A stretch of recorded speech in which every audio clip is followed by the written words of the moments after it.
I want to try and help make sense of what's going on in the economy and the housing market for anyone who's thinking or needing to move and is feeling worried, intimidated, uncertain about it. Because I'm really worried about a number of things. I'm really worried about buyers overpaying just before a significant recession and potential downturn and negative equity. I'm really worried about sellers, the widespread delusion about value of their houses, and the number of sellers sitting on the market that can't sell and won't sell because they will not come to terms with the reality that their house value has come down. I'm really worried about the liquidity of the housing market, how easy it is to move, how many transactions are going to happen after the stamp duty deadline on the 1st of April. And I'm seeing a bit of a cliff edge looming on that. And we've just had Rachel Reeves's sort of weird random speech she gave yesterday. And this morning she was interviewed on Radio 4 Today, and I listened to that interview, and I listened with a clear, open mind and trying to put aside any bias or prejudice I might have about her or the Labour Party, to just actually look and see purely objectively if there is any hope in what she's saying for businesses or for individuals in the near future. And what I want to try and explain is why I think that the best case scenario that Rachel Reeves and Labour are offering us is it'll get better in about 10 years' time. And there's literally nothing, not one single measure that she's talking about or that they've announced that's going to significantly help ease the short-term burden on the cost of living, which is still going up at over 8% inflation a year now, and that's conservative. Employment numbers, which are getting worse. Everything that she did in the budget and everything that she's mentioned in that speech about all this growth, best case scenario, 10 years from now, maybe we'll start to see success and the results of it if all the plans actually work. Okay, and let's give her the benefit of the doubt and assume that all the plans do work. So this is not me being negative, this is me trying to be realistic. Let's say that her plans and her projections all work. Let's pretend that she's going to add £78 billion to the economy. Let's pretend that the third runway at Heathrow is going to happen within the most realistic time frame and is going to result in a 0.4% growth in GDP, which is what she's claiming. Okay, let's just be positive and optimistic and look on the bright side. What are the problems facing people and businesses today? For people, our taxes are going up left, right, and centre one way or another. Okay. The actual tax burden is the highest it's ever been. That was on the Tories, not on Labour. But since Labour have come to power, that tax burden is increasing, not decreasing. With a few small exceptions. I'm talking about overall for the country as a whole. For businesses, she's put a huge increase on the costs of employing people for all businesses. Okay? That's the immediate, hasn't even come into effect yet, that's happening on the 1st of April. We also have the highest energy costs for any developed country in the world for business. So for businesses looking to try and make profit, because without profit there's no prosperity, right? If businesses aren't making a profit, they won't hire more people, they won't invest in new things, new people, new projects. Businesses have to make a profit. And what's happened to businesses is energy costs have gone up and up and up and up, and now, come the 1st of April, employment costs are going up. So for the growing number of people who are struggling on low wages and high bills, and bills going up, like Thames Water announcing water bills are increasing. It's going to get worse in the short term, even if it gets better in the long term. That's the really important point I want everyone to understand, is that the government and Rachel Reeves are not disputing the fact that in the short term, things are going to get harder for people and harder for businesses. Every month at the moment, according to the most recent government figures, every month there are an additional 1,000 new households put into homelessness. Okay? That's 30 families a day. Every single day, 30 new households becoming homeless, according to the most recent figures. So for those families, and families facing that, and the families that tomorrow are going to face that, and next month are going to face that, and the month after are going to face that, where is the good news from the Labour government or the Chancellor? There isn't any. Oh, the Renters' Rights Bill. The Renters' Rights Bill is directly contributing to landlords selling up and making people homeless. Where is the news on energy bills coming down? Oh, well, maybe 10 years away. So for people facing 8% owner-occupier housing cost inflation, there's no sign of that coming down anytime soon. So for people and for businesses, in the short term, and by that I mean within this Parliament, in the next 5 years, never mind this year, never mind the next 5 months, in the next 5 years, the government is not offering any hope of improving financial situations for workers or businesses.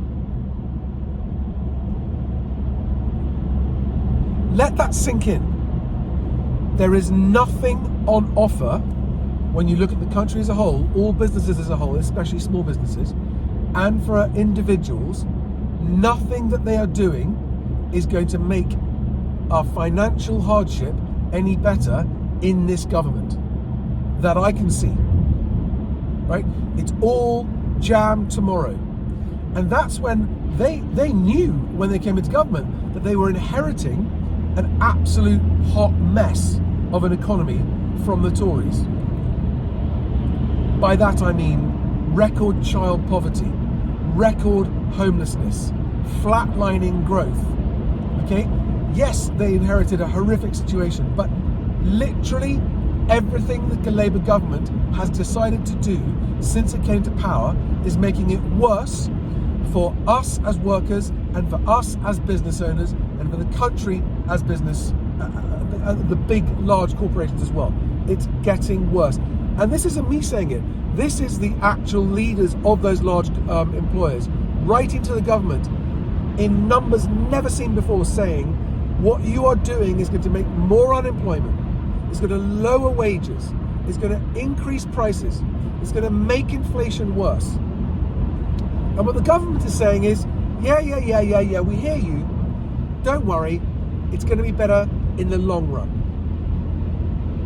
Best case, 10 years from now. Well, the people with small children, that's basically their entire childhood.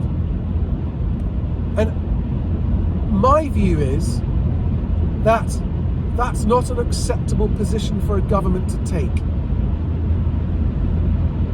Right? And they're going to get punished for it.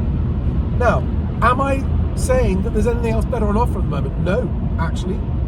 You know, you look at all the parties, the different political parties have different strengths and different weaknesses. Okay? None of them at the moment is a compelling alternative. All of them have some positives, and all of them have some negatives. But there's nothing on offer at the moment that is a complete and credible package to vote in that could turn this around. There are some good ideas, there's some good policies from different parties, but nothing, I mean, to be honest, anything would be better than this Labour government, in my view. Right? Anything would be better than this Labour government.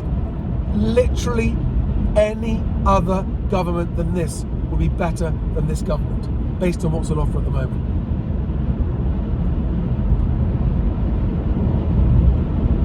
And what's this got to do with the housing market? Well, everything. Because it is provably the case that one of the reasons that people are so poor and that poverty is growing and that real incomes are falling and GDP per head is coming down is because the cost of housing has gone up and up and up and up. Now, there is one recent glimmer of a silver lining in the worsening cost of living crisis, which is that Rightmove says asking rents have stopped rising on average. They're still rising in some places, they're falling in others, but on average, as a country, asking rents have stopped rising. And that is a leading indicator of two things. Number one, it's a leading indicator of recession. It's a leading indicator of people having no money, not being able to afford rent, having to get out, having to double up, move in with friends, move back with parents, start lodging. That's number one. Number two, it is a leading indicator that rent rises, although the ONS is still reporting year-on-year rent inflation is going up. That's quite laggy, that data. So I think at the front line on the rental market, even though there are landlords selling up and getting out, there's actually an increase in rent stock becoming available despite landlords selling up, because of how many tenants are having to move back in with their parents or double up and share or that kind of thing. I think occupancy rates are increasing. So, what's the solution to this? Where do you start to fix this? Well, first and foremost, the number one thing contributing to individual people's poverty at the population level, workers as opposed to businesses, is the cost of living, the cost of rent, the cost of mortgages, rising mortgage rates, rising energy bills, everything.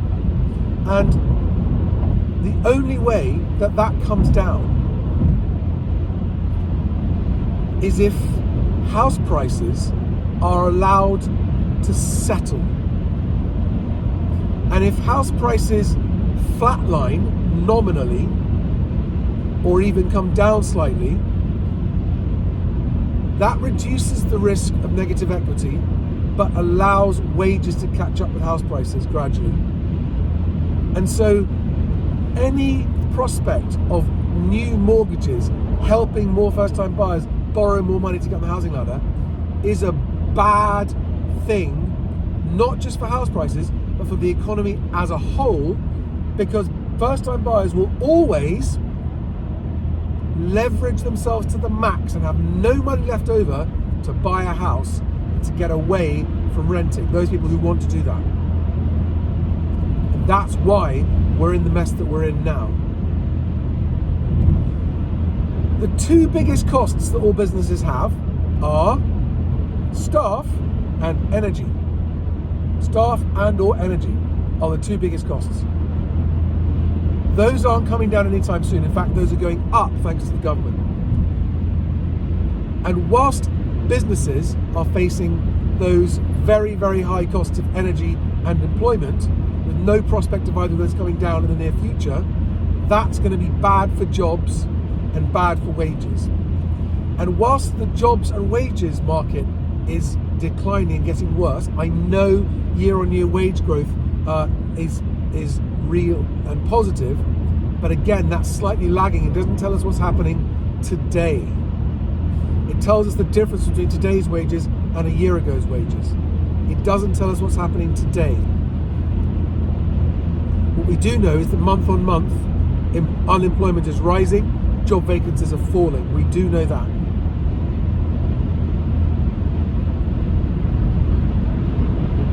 All the indicators, so that the ONS put out population forecasts of the population growing and growing and growing. Well, whilst we don't have an infrastructure to deal with our existing population and public services that can't cope with our existing population, and whilst the economy continues to flatline as the population grows, that is a mathematical fact that we, at an individual per person level, are going to continue getting poorer.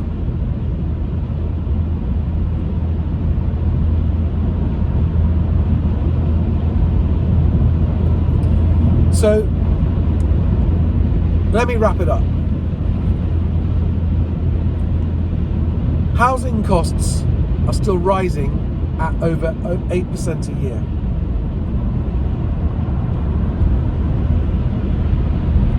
Disposable income is going down in real life for real people.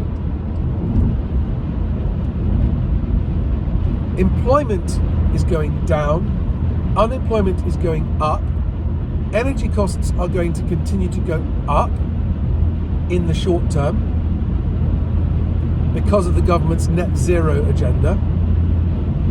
So we are all being made poorer by this government because they think that's the best way to go to fix the economy. I'm not saying that's a good or a bad thing. I'm just saying that is what we're being told.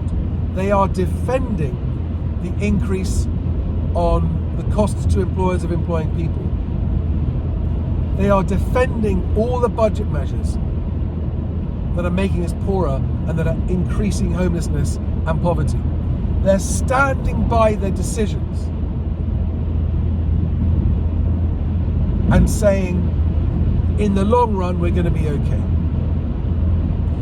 So I hope that's helpful for those of you in the short term making short-term decisions, and I hope it sheds some light on the fact that the reason our economy is flatlining is because there's no economic growth, because people have had all their disposable income consumed by rent, mortgage payments going up, interest rates going up, food costs going up, inflation and everything else. And so when people have got no spare money, and remember, right, calls to debt helplines are up 57% on this time last year. As a country, we're skint. Yes, there are some people who are doing okay, but overall, as a country, we are skint and getting skinter. Right, sorry for that, but I hope it's been helpful. See you in the next video. Bye, guys.